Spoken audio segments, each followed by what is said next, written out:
turun sambil memegang kedua sayapnya malaikat, dan dari rambutnya yang basah meneteskan air, dan semua muslimin waktu itu menyaksikan. Dan ini wahyu, penyampaian, pasti terjadi. Maka dia pun turun, lalu kemudian dia masuk, dan orang-orang pada saat itu mengenalnya kalau dia adalah Isa, dan mereka sudah tahu ini masanya turunnya, keluarnya Dajjal. Mahdi sudah ada, mereka tahu akan turun Isa, sudah ada informasi seperti saya sampaikan ke Bapak Ibu sekarang. Itu muslimin di zaman itu sudah tahu semua.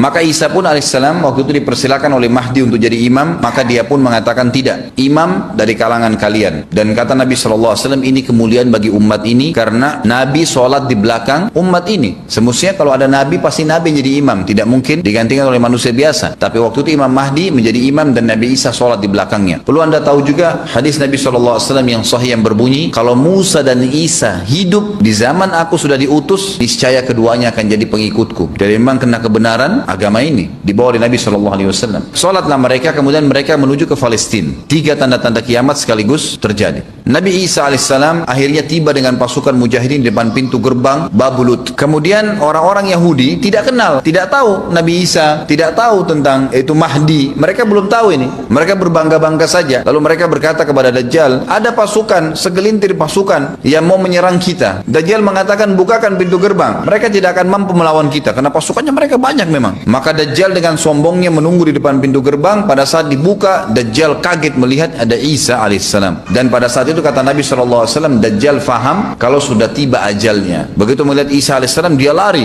dan badannya sambil meleleh di depan para pengikutnya. Lalu Isa alaihissalam mengejarnya, mengatakan, wahai musuh Allah, saatnya kau akan menemui ajalmu. Ditusuklah dengan tombak emas di antara dua matanya, maksudnya di dahinya, ditusuk oleh Isa alaihissalam dan matilah Dajjal. Pada saat Dajjal mati, pengikutnya pada ketakutan semua. Mereka anggap Dajjal Tuhan, mereka anggap Dajjal orang yang perkasa lah, orang yang kebal lah, beragam macam kelebihan. Mereka kaget pada saat mati. Maka seluruh pengikut Dajjal dari kaum Yahudi akan bersebaran sembunyi di bawah batu dan pohon, di atas batu dan di bawah pohon. Semuanya batu dan pohon itu akan berbicara kepada setiap pasukan mujahidin, berkata, wahai muslim, ini Yahudi di atas saya atau di bawah saya. Batu bilang ini Yahudi yang sembunyi, yang pohon mengatakan, wahai muslim, ini Yahudi, bunuhlah dia. Maka dibunuhlah orang-orang Yahudi tersebut yang menjadi pengikut Dajjal oleh kaum muslimin, kecuali satu pohon namanya pohon Garqat. Dan apakah Bapak Ibu sudah tahu sekarang pemerintah Israel besar-besaran menanam pohon itu? Satu dunia ini semuanya Islam. Hadis sahih kata Nabi SAW, Islam akan masuk ke setiap rumah dengan kemuliaan atau terhina. Enggak ada lagi penolakan terhadap Islam. Itu hadis sahih. Maka Nabi Isa alaihissalam memimpin pada saat itu, disebutkan dalam hadis 40